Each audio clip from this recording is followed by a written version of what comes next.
Am I the asshole for how I responded to my ex and his affair partner about her infertility? My ex-husband, 40 male, cheated on me, 34 female, with a coworker, 36 female. Otherwise known as affair partner, I found out about the affair 3 years after it started.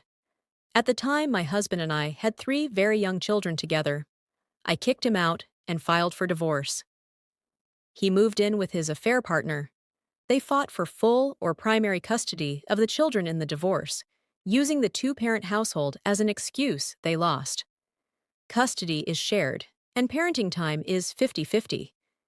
He married her before the ink was dry on our divorce papers. Things were, and on my end still are, very hostile.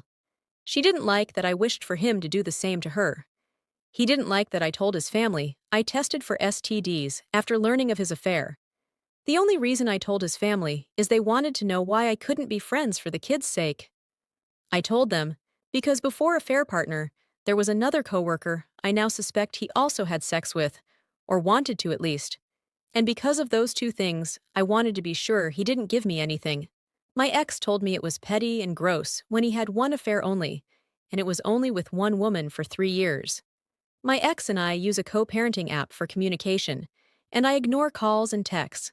The times this gets tricky is face-to-face.